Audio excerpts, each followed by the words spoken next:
Hello guys, आप सबका हमारे चैनल वन विजन साइंस में स्वागत है। आज से हम 10th क्लास की साइंस की विज्ञान की चैप्टर वाइज पढ़ाई करना स्टार्ट करेंगे।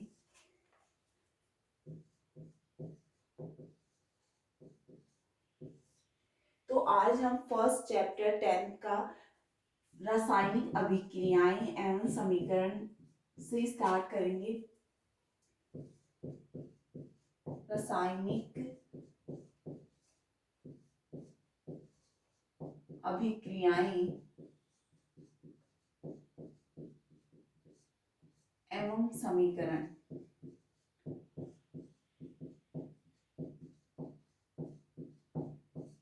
तो सबसे पहले हम समझेंगे कि रासायनिक अभिक्रियाएं होती क्या है।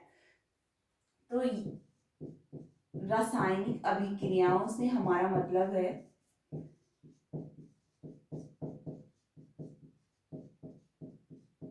कि रासायनिक परिवर्तन। रासायनिक परिवर्तन से ही हम रासायनिक अभिक्रियाएं समझेंगे कि जहां रासायनिक परिवर्तन हो रहा है तो इसका मतलब है कि वहां रासायनिक अभिक्रियाएं हो रही है। हम कह सकते हैं कि रासायनिक परिवर्तन हो रहा है कहीं तो रासायनिक अभिक्रिया हो रही है। अब यहाँ रासायनिक परिवर्तन को हम कैसे समझ सकते हैं, तो हमारे दिमाग में एक सवाल उठता है कि रासायनिक परिवर्तन होते क्या है, कैसे हम पता लगाएं कि रासायनिक परिवर्तन हो रहा है, यहाँ तो रासायनिक अभिक्रिया हो रही है। तो रासायनिक परिवर्तन का पता हम चार तरीके से लगा सकते हैं कि अगर हमारे पास हमें लग रहा हो कि वहां अवस्था में परिवर्तन हो रहा है, अवस्था में परिवर्तन हो रहा है। अब अवस्था में परिवर्तन से मतलब क्या है कि अवस्था में परिवर्तन, हम जानते हैं कि अवस्थाएं तीन होती है, ठोस, द्रव और गैस। तो ठोस अवस्था, द्रव अवस्था और गैस अवस्था, ये तीन अवस्थाएं हमें पता है कि ये तीन तरह की अवस्थाएं होती है। तो जब अवस्था में परिवर्तन मतलब ठोस से या तो द्रव में बदल रहा हो या फिर द्रव से गैस में बदल रहा हो, तो कह सकते हैं हम कि अवस्था में परिवर्तन हो रहा है। कि ठोस से द्रव में चेंज हो रहा हो या द्रव से गैस में बन रहा हो, कि पहले कुछ चीजें द्रव थी, फिर कुछ उसमें रासायनिक अभिक्रियाएं हुई तो वो गैस में बदल गई। तो हम कह सकते हैं कि वहाँ अवस्था में परिवर्तन हुआ है या रासायनिक परिवर्तन हुआ है, जिस वजह से उससे हम कह सकते हैं कि यहाँ रासायनिक अभिक्रियाएं हुई है। या फिर अगर गैस अवस्था थी पहले और फिर द्रव में परिवर्तित हुई है, या फिर द्रव अवस्था थी और ठोस में परिवर्तित हुई है, तो हम कह सकते हैं कि वहाँ रासायनिक परिवर्तन हो रहे हैं। और जहाँ रासायनिक परिवर्तन होते हैं उन्हें हम कहते हैं कि यहाँ रासायनिक अभिक्रियाएं हो रही है। तो एक तो ये हो गया कि अवस्था में परिवर्तन हो रहा है, जहां तो हम कह सकते हैं कि रासायनिक परिवर्तन हो रहा है। दूसरा परिवर्तन हो रहा है कि एक अवस्था में परिवर्तन और दूसरा गैस का उत्सर्जन। गैस का उत्सर्जन, उत्सर्जन या निकास, कि कहीं भी जहां अगर कोई अभिक्रिया हो रही है या हमें लग रहा है कि वहां गैस उत्सर्जित हो रही है, कोई हाइड्रोजन गैस निकल रही है, जैसे हाइड्रोजन गैस निकल रही है, ऑक्सीजन गैस निकल रही है, तो ये गैसें निकल रही है, तो हमें हमें ये समझना चाहिए कि वहाँ कुछ परिवर्तन हो रहा है, कुछ अभिक्रिया हो रहा है, अभिक्रिया हो रही है जिस वजह से गैस निकल रही है। तो इससे भी हम बता सकते हैं कि वहाँ रासायनिक परिवर्तन हुआ है। तो रासायनिक परिवर्तन हुआ है तो वहां रासायनिक अभिक्रिया हो रही है। तीसरा हम कह सकते हैं कि तापमान में परिवर्तन।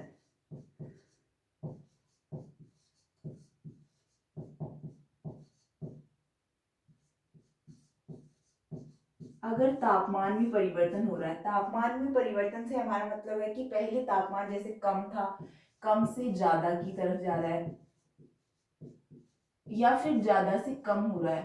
तो तापमान में अगर परिवर्तन हो रहा है तो हम कह सकते हैं कि वहां रासायनिक अभिक्रिया हो रही है। तापमान में परिवर्तन हो रहा है मतलब रासायनिक परिवर्तन हो रहा है, और रासायनिक परिवर्तन जहाँ हो रहा है उसे हम कह सकते हैं कि रासायनिक अभिक्रिया हो रही है।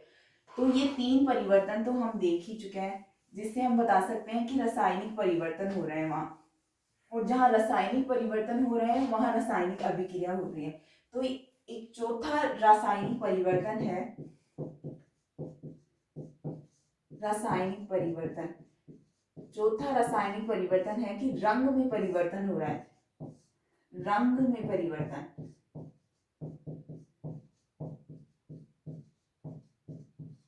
कि रंग में परिवर्तन मतलब पहले किसी वस्तु का रंग जैसे रंगहीन था, फिर कुछ समय के बाद हमने देखा तो उसका रंग जैसे चेंज हो गया कुछ, या फिर कुछ मिलाने से उसका रंग चेंज हो गया, तो उसे हम कह सकते हैं कि वहाँ रंग में परिवर्तन हो रहा है। तो उसे हम बता सकते हैं कि उसमें कुछ रासायनिक परिवर्तन हुए हैं, जिसे हम रासायनिक अभिक्रिया बोलते हैं। रासायनिक रासायनिक परिवर्तन जहाँ हो रहे हैं वहाँ रासायनिक अभिक्रिया हो रही है। अब ये तो हमने समझ लिया कि रासायनिक परिवर्तन क्या होते हैं, रासायनिक अभिक्रियाएं क्या होती है, लेकिन अब हम इनके बिना उदाहरण लिए, बिना एग्जाम्पल किए तो हम ये समझ नहीं पाएंगे कि कैसे रासायनिक अभिक्रिया हो रही है, कैसे अवस्था में परिवर्तन हो रहा है, कहाँ ऐसा होता है। तो इसके लिए हम कुछ उदाहरण देखते हैं जिससे हम पता लगा सकते हैं कि यहाँ रासायनिक परिवर्तन हो रहा है। तो उदाहरणों में जैसे पहला उदाहरण लेते हैं कि गर्मियों में कमरे के ताप पर दूध को खुला छोड़ना।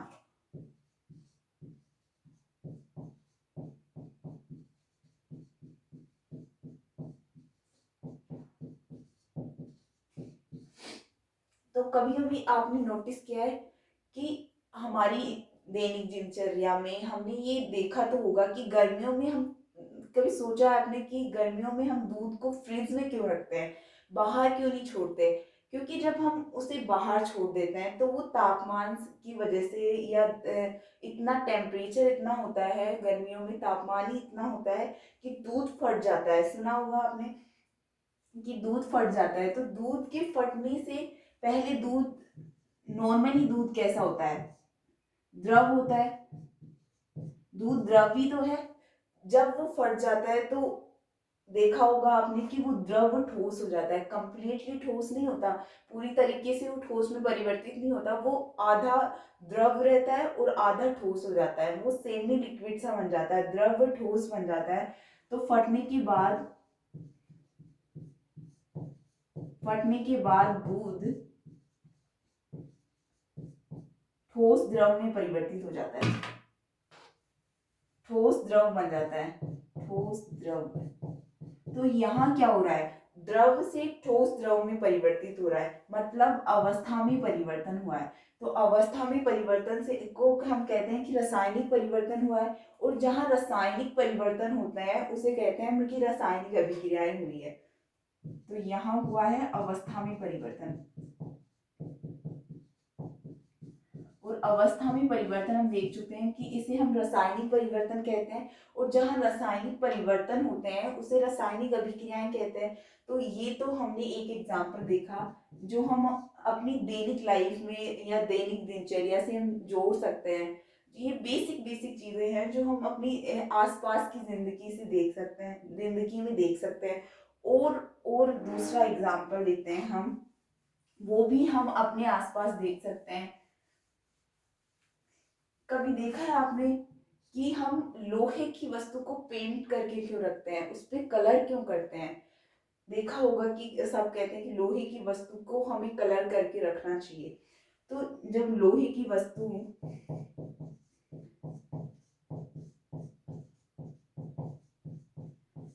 को हम आर्द्र वायुमंडल में छोड़ देते हैं ऐसे खुला,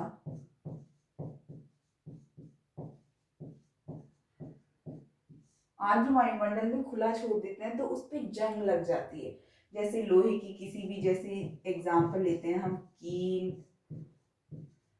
कील या तवे को हम जब आर्द्र वायुमंडल में ऐसे खुला छोड़ देते हैं, कुछ दिनों के लिए रख दो आप ऐसे ही, और फिर उसे कुछ दिनों बाद, कुछ महीनों बाद जब आप देखते हो और उस पर हाथ लगाते हो तो एक रेड कलर का, लाल कलर का पाउडर आपके हाथ के साथ आता है। तो उस पाउडर को हम जिंक कहते हैं, क्योंकि जो फेरस है, आयरन है, लोहा है, वो वायुमंडल में उपस्थित ऑक्सीजन से और से अभिक्रिया करके उस पाउडर रूपी जंग में बदल जाता है। तो वहाँ कुछ रासायनिक परिवर्तन हुए हैं जिस वजह से वो लोहे की परत हटती जाती है। तो मतलब कि उस लोहे की परत पर जो लोहा है, लोहे की परत है, ऑक्सीजन के साथ रिएक्शन करके जंग में बदल जाती है, जंग में परिवर्तित हो जाती है, जिस वजह से उसमें रासायनिक अभिक्रिया होती है। ये हमें पता लगता है कि हाँ जंग में परिवर्तित हो रही है, पहले लोहे की परत हट रही है तो उसमें कुछ रासायनिक परिवर्तन हुए हैं, ये हम बता सकते हैं। और तीसरा उदाहरण लेते हैं कि भोजन पकाया जाता है, भोजन का पकना। तो भोजन पकता है, पहले कच्चा भोजन देखा आपने, कुछ भी कच्ची चीज होती है वो अलग रंग की होती है, जब वो पक जाती है तो उसके रंग में परिवर्तन हो जाता है।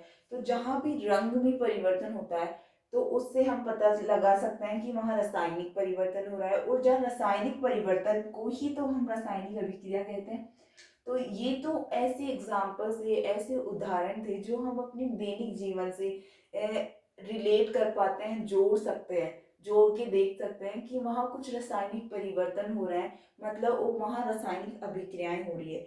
अब कुछ ऐसे ही उदाहरण हम देखेंगे जो जो हम लैब में क्रियाकलापों से या फिर अपनी स्कूल की लैब में प्रयोगशालाओं में करके देखते हैं। तो उनमें देखते हैं हम पहला एग्जाम्पल, पहला उदाहरण या क्रियाकलाप, क्रियाकलाप जो हम करके देखते हैं कि ऐसा करने से ऐसा होता है। तो लेते हैं हम, जनरली लेते हैं, एक बर्नर लेते हैं। बर्नर मतलब कुछ भी जिसमें जलाने के काम में आता है ना। तो ये बर्नर है हमारा, इससे ये आग निकल रही है। उस बर्नर में हम एक मैग्नीशियम धातु की छड़ को चिमटे से पकड़कर, ये मैग्नीशियम धातु रिबन है,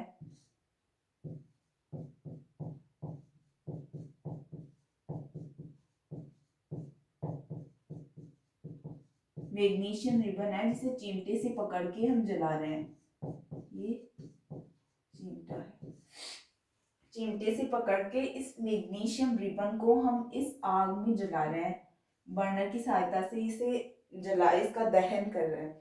तो दहन करने से ये जो मैग्नीशियम की रिबन की धातु है, मैग्नीशियम की छड़ है, वो ना धीरे धीरे यहाँ पाउडर के रूप में इकट्ठा हो जाती है।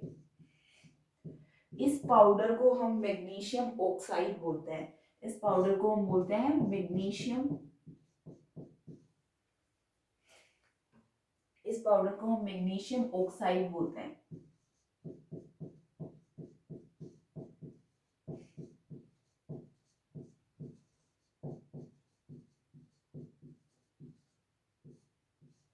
इस पाउडर को हम मैग्नीशियम ऑक्साइड बोलते हैं।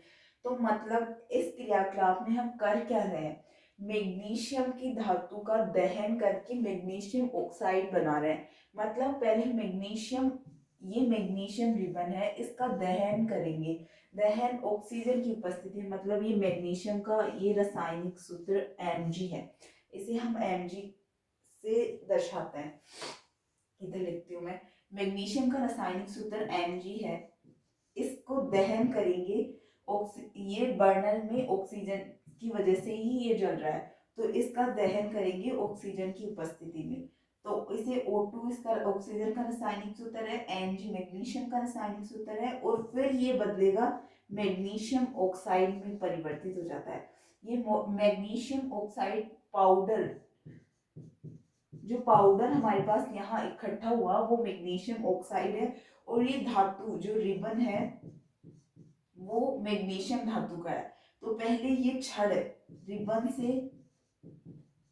रिबन से जब ये पाउडर फॉर्म में परिवर्तित हो गया तो इसमें कुछ रासायनिक परिवर्तन हुआ है, तो इससे हम कह सकते हैं कि कोई रासायनिक अभिक्रिया यहाँ हो रही है, कि यहाँ कुछ रासायनिक अभिक्रिया हो रही है।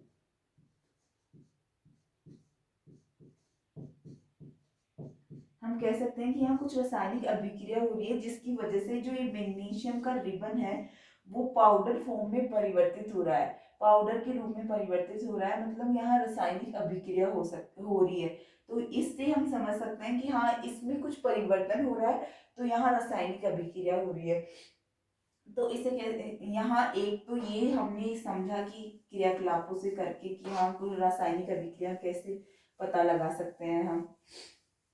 और एक जो रासायनिक परिवर्तन था कि तापमान में परिवर्तन, तो हम देखते हैं एक प्रैक्टिकल से कि तापमान में परिवर्तन को हम कैसे समझ सकते हैं।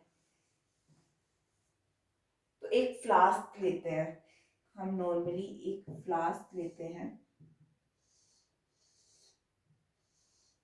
इस फ्लास्क को हम ढक्कन की सहायता से बंद कर देते हैं।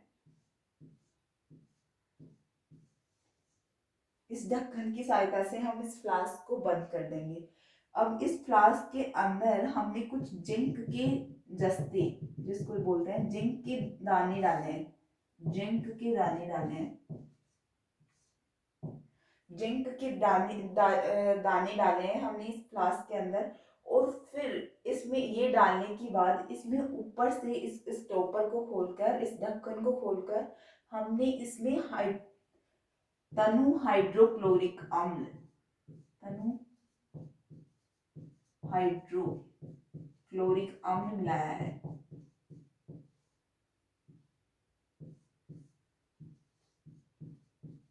जिसका रासायनिक सूत्र HCl होता है। अम्ल है तो हम इसे सावधानी से यूज करेंगे। जैसे ही हम इसके अंदर अम्ल डालते हैं HCl, या फिर इसकी जगह H2SO4 भी यूज कर सकते हैं, सल्फ्यूरिक एसिड बोलते हैं इसे।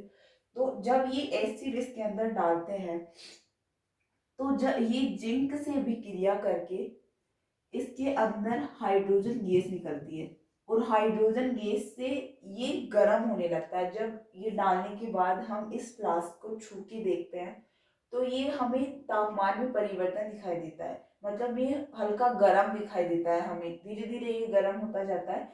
तो हमें पता चलता है कि हाँ अब इसके अंदर अभिक्रिया हो रही है, जिंक ने HCl के साथ रिएक्शन कर ली है, अभिक्रिया कर ली है, और इसमें से हाइड्रोजन गैस निकल रही है। और हाइड्रोजन गैस के निकलने से ये फ्लास्क धीरे धीरे गर्म होता जाता है, और हमें पता चलता है कि हाँ यहाँ रासायनिक परिवर्तन हो रहे हैं, मतलब रासायनिक अभिक्रियाएं हो रही है।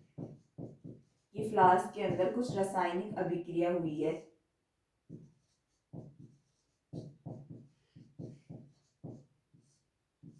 फ्लास्क के अंदर कुछ रासायनिक अभिक्रिया हुई है। तो इस तरीके से हमने समझा है कि रासायनिक परिवर्तन क्या होते हैं, रासायनिक अभिक्रियाएं क्या होती है, उसके कुछ एग्जाम्पल्स, उदाहरण भी हमने देखे हैं, और कुछ क्रियाकलाप भी हमने देखे हैं।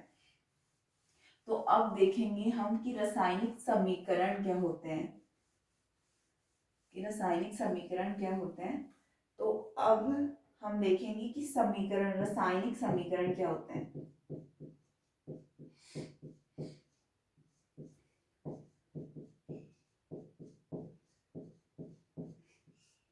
तो रासायनिक समीकरण क्या होते हैं ये अब हम देखेंगे। तो रासायनिक समीकरण, जैसे कोई भी चीज है, हमने क्रियाकलाप देखा कि ऑक्सीजन की उपस्थिति में, एक उदाहरण उस क्रियाकलाप को मैं लिख सकती हूँ, जैसे कि जो हमने मैग्नीशियम रिबन का दहन करवाया बर्नर की सहायता से, उसको हम कैसे लिखेंगे पूरे वाक्य के रूप में कि ऑक्सीजन की उपस्थिति में, ऑक्सीजन की उपस्थिति में मैग्नीशियम धातु का दहन करवाने से,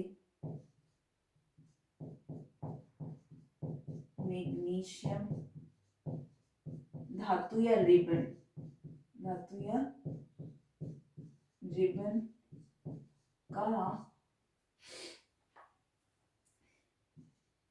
दहन करवाने से मैग्नीशियम ऑक्साइड बनता है।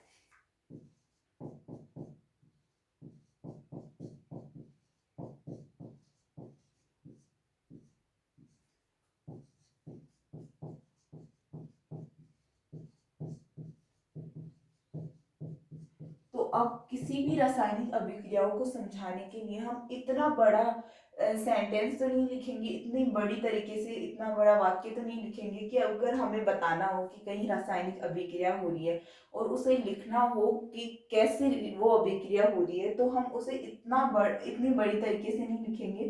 तो इस चीज को, जो ये वाक्य मैंने लिखा है कि ऑक्सीजन की उपस्थिति में मैग्नीशियम रिबन का दहन करवाने से मैग्नीशियम ऑक्साइड बनता है, तो इस चीज को ये अगर हम संक्षिप्त रूप में लिखेंगे या छोटे रूप में लिखेंगे, तो उस छोटे रूप में लिखने को ही हम समीकरण बोलेंगे।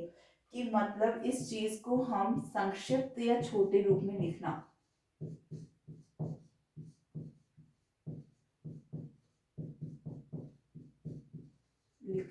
रासायनिक अभिक्रियाओं को संक्षिप्त या छोटे रूप में लिखना ही रासायनिक समीकरण कहलाता है। हम इसकी परिभाषा में लिख सकते हो कि रासायनिक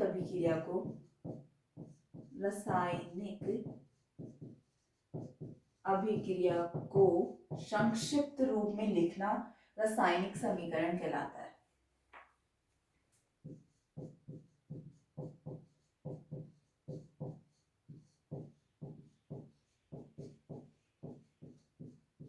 अब इसको लिखेंगे कैसे रासायनिक, मतलब छोटे रूप में भी लिखना है तो कैसे लिखेंगे, ये हम देखते हैं कि ऑक्सीजन की उपस्थिति में मैग्नीशियम धातु, मतलब मैग्नीशियम धातु और ऑक्सीजन की उपस्थिति में इसका दहन हो रहा है और क्या बन रहा है, मैग्नीशियम ऑक्साइड। तो यहाँ तीन चीजें हो रही है। एक तो तीन चीजें हो रही है कि मैग्नीशियम धातु है हमारे पास, ऑक्सीजन की उपस्थिति में इसका दहन हो रहा है और मैग्नीशियम ऑक्साइड बन रहा है। तो अब इसे लिखते हैं हम कि मैग्नीशियम,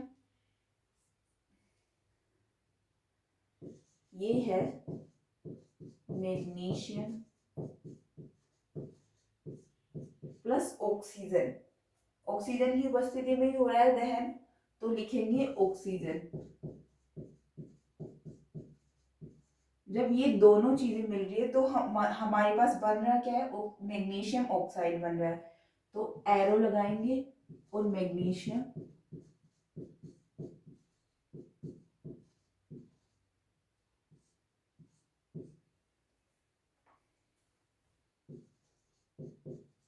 ऑक्साइड इधर बन रहा है। तो ये मैग्नीशियम जो है, मैग्नीशियम और ऑक्सीजन, तो इनको जो चीजें अभिकारक है, जो चीजें मतलब जो अभिकारक है, ये दोनों हैं अभिकारक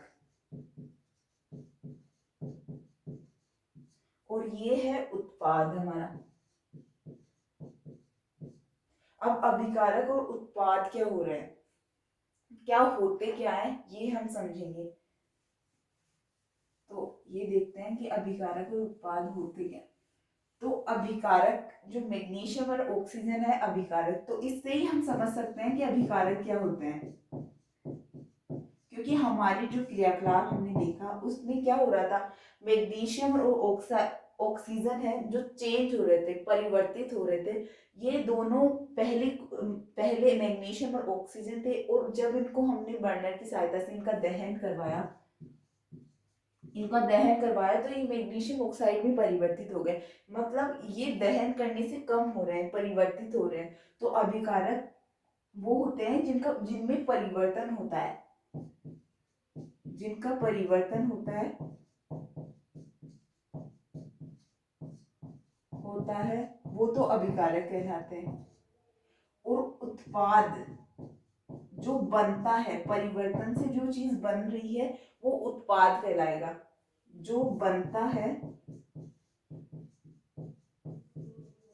वो उत्पाद कहलाएगा। और अभिकारकों को हम LHS, left hand side, LHS की तरफ लिखते हैं, मतलब बाईं हाथ की तरफ लिखेंगे। अभिकारकों को हम बाईं हाथ की तरफ लिखेंगे और उत्पाद को हम राइट हैंड साइड, RHS, मतलब दाईं हाथ की तरफ लिखेंगे। उत्पाद को हम दाईं हाथ की तरफ लिखेंगे और अभिकारकों को हम बाईं हाथ की तरफ लिखेंगे।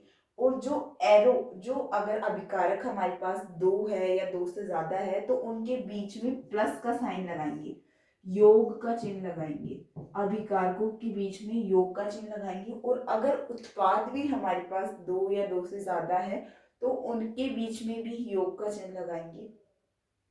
और हमेशा जो अभिकारक और उत्पाद है उनके बीच में एक एरो का निशान लगाएंगे। अब एरो का निशान में एरो का सिर किस तरफ होना चाहिए और उसकी पूंछ किस तरफ होनी चाहिए ये हम देखेंगे।